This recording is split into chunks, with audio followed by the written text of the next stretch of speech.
Hello everyone, so today we're going to be doing my manga reads video for July. So this is almost all of the manga I read in July. So I don't talk about every single volume of manga that I read in the month in these videos, just because sometimes I'll read like the newest release of a series and I don't feel like I need to talk about it, so I just ignore it. But because I do tend to read entire series at once, that doesn't happen too much. But I have lots of interesting things to talk about this month. Many of them I have mixed feelings about. So let's go ahead and jump right in with the first manga I read this month, and that was Angel Sanctuary. I ended up reading volumes 1 through 8 of this series. Now I never do this because, I don't know, I just feel like I'm not putting a lot of effort into it if I do this, but I'm gonna read the back of this manga to you because it is very confusing.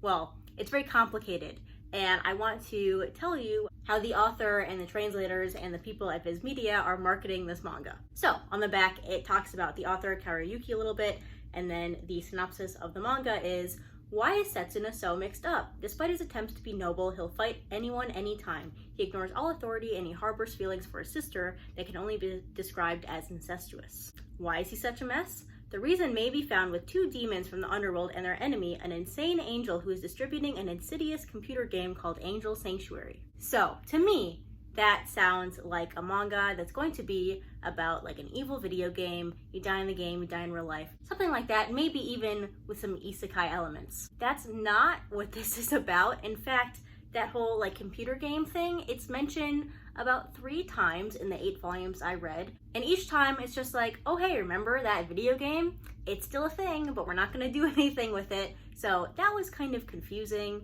and I didn't understand why that is the tagline for the manga, basically, if that's not happening in the manga. And I feel like I got a little bit ahead of myself, but as mentioned in the synopsis, this does have a brother and a sister character as the main 2 characters, and they do have romantic feelings for each other. So automatically, that's a red flag. I knew that going into it. I just wanted to see why that was the case in this manga. And I think I figured it out, but I didn't read the entire thing, so I can't 100% say for sure, but I'm gonna mention it later, just a minute. In addition to that, there are also some very poorly aged things in here, especially the language. This was released in English in about 2004, 2005, so it is a product of its time. So definitely some elements in here that would be described as problematic, but honestly, those elements had no influence on me dropping the series. So at the beginning, I noticed it is kind of difficult to keep track of which characters are which. A lot of them look very similar, or then people get possessed, so it's someone in somebody else's body, or the characters change their bodies, they like shapeshift, they get reincarnated. It's just all kind of all over the place, so it's hard to keep track of the characters. And it just throws in so many elements that don't make any sense to me. So this is about angels and demons, but the angels, they fight with like real guns, which felt very out of place. It almost felt like a mafia plotline, but they were like angels, like biblical angels even. And like I said, there's people being possessed, there's people being reincarnated, there's all these angels and they might be evil, but there's also these demons and they might be evil. And there's also the video game thing that keeps getting mentioned, but nothing's actually done with it. So, my opinion, it's very all over the place. It felt like the author had a lot of things she wanted to add, and instead of like outlining it and figuring out what the best place to put it was, she just added it all at once and said, I'll figure it out later. And maybe she does figure it out. Again, I didn't read the entire thing. I stopped at 8 volumes. So I didn't think it was confusing, but it just felt like it lacked cohesion and direction. I still didn't know where it was going at 8 volumes in. But if you want like my analysis on the 8 volumes I read, basically I think it's saying something about sin and angels and heaven and hell and how you can be a good person, something like that. Do I know exactly what the author was trying to get at? No. Do I even know that she was trying to say something about sin? No. But that's the only thing I could figure out, especially with the main 2 siblings and their whole thing going on. Basically, I didn't enjoy this. I didn't hate it. I just felt like I wasn't going to get anything out of it if I continued to read it. So I just went ahead and dropped it at 8 volumes. I don't regret reading it because I did think it was interesting to read an older shoujo manga like this. And Karayuki is a pretty big name in shoujo, so I wanted to try her manga. I do own some other of her series. I've already decided I'm going to unhaul those. I read lots of reviews before I made that decision, but I just don't think I'm going to enjoy them. So I'm going to go ahead and unhaul Angel Sanctuary and the other 2 works by this author I have. been filming for 10 minutes and I've only talked about one manga, but the next manga I read was Mitsuno and Chayama. This is a one-shot. I didn't realize this before, but this is by the same author as After Hours, which I have already read and enjoyed. But this is about these two girls, and they live in this small town, and both of their fathers are kind of political rivals with each other. So their families don't want them interacting, but they do end up interacting because this girl is getting bullied. And they kind of find solace in each other because they do live these stressful lives with politicians for parents, and also they don't like the small town they live in. They're dreaming of bigger things, and there is that bullying element. So I did not end up enjoying this one. I gave it a 2 out of 5 stars on Goodreads. I did not find the relationship between these two characters convincing at all. Like, yes, it was explained why they interact, why they get along, but to me, it wasn't convincing on the page. I didn't feel that relationship at all. Also, as I mentioned, there is quite a bit of bullying in here, and even though this is clearly affecting the characters, that emotion is not reflected in the manga again. To me, it didn't feel like the characters were reacting in an emotional way or a way that got the emotion across to the reader. So ultimately, I wasn't invested in the story because I didn't feel emotion for the characters. I didn't feel emotion for the situation they were in. It was a terrible situation, but the emotion didn't hit me at all. So ultimately, not one I enjoyed, but I will definitely be willing to try this author's other works because I have read After Hours again, and I enjoyed that one, but not so much for this one. I'm also going to mention this one very briefly, but I read just a couple chapters of Girlfriends. This is another Yuri manga. This one, I only had to read a few pages to know that this was going to be a pretty typical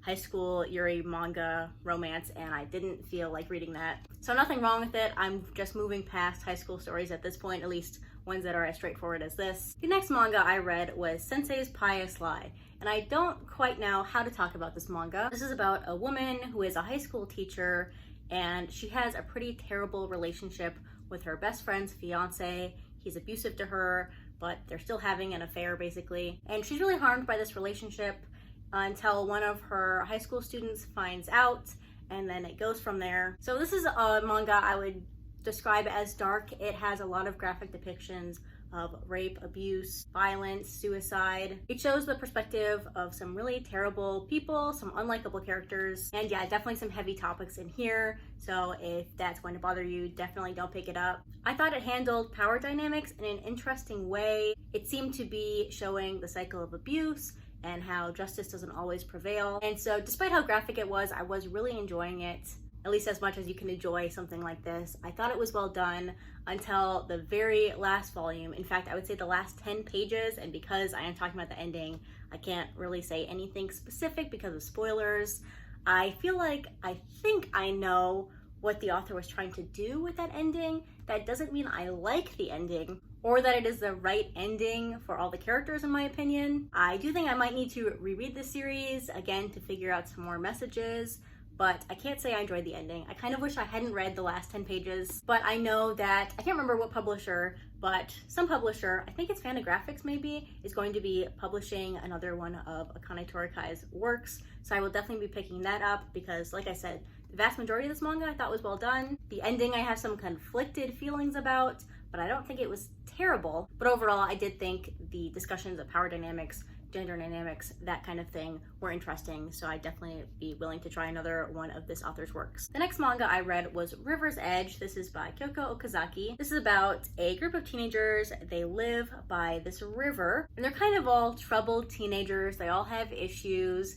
Their relationships are kind of hostile and toxic, and again, there's lots of heavy topics in here. Eating disorders, bullying, abuse, domestic violence, stuff like that. So it follows these characters and their issues, and they eventually find a dead body on the side of the river, and things happen with that. But that's not really the focus. It's not like a mystery. It is mostly just about their relationships with each other, the positive aspects, the negative aspects. It just shows the good and bad of human relationships, especially for teenagers. The most interesting part to me was actually the river. It seemed to me that this river, which is described as very disgusting, toxic. It seemed that it was physically infecting the teenagers and putting them in these terrible situations, or making them jealous and spiteful and just awful to each other and filled with rage. And that was what was affecting these scenarios and these characters' relationships with each other. So this was one of my favorite reads of the month.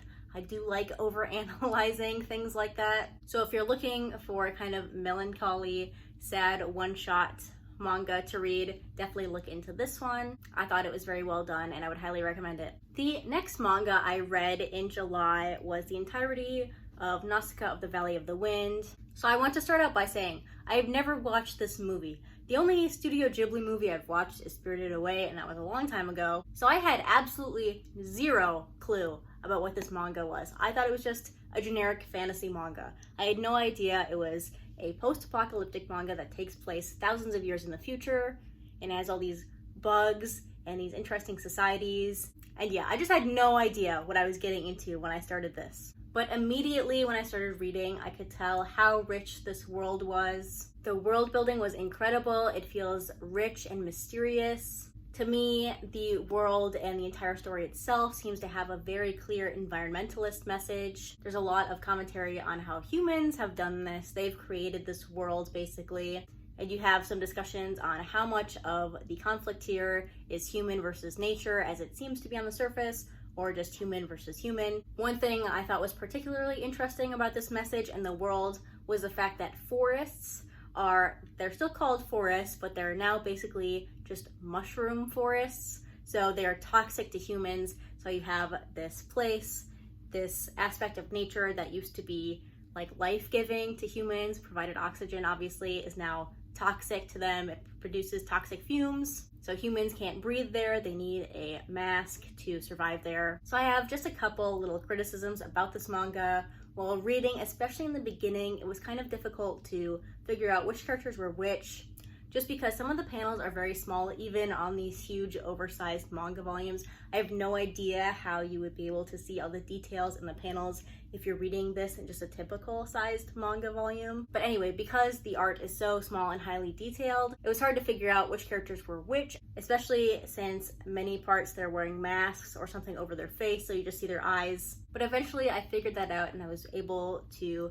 just appreciate the art and the story being told here. And I think the most important aspect of this manga is our main character, Nausicaa, and she is obviously the title of the manga, but she is the one who is kind of this light in the darkness in this terrible world. She finds beauty in everything. She understands that this world is created from human behavior, but she also still finds beauty in that. So this is definitely one of those stories where the main character changes the world. It's not so much the world changing the character, although that does happen as well. But I really appreciated the reading experience with this. I really enjoyed the message and the characters, and I'm very happy to have read it and finally experienced this classic story. And the last thing I wanted to talk about in this video was Soichi by Junji Ito. So this is interconnected short stories following our character here, Soichi. He's just this creepy little boy. He seems to have psychic powers and he enjoys like messing with people and torturing them, and he has these little dolls, and he's just kind of weird and unsettling. So I bought this manga because I do buy every Junji Ito manga. I enjoy many of them and some of them I don't.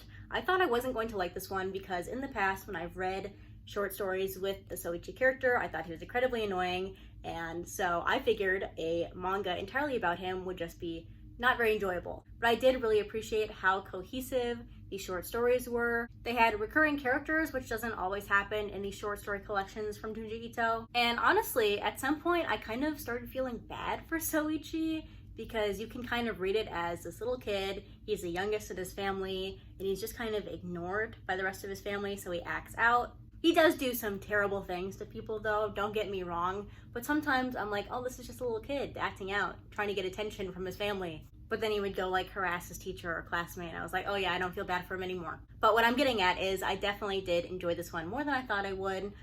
Of course, not one of my favorite Junji Ito manga at all, but I enjoyed my time reading it, so that's good.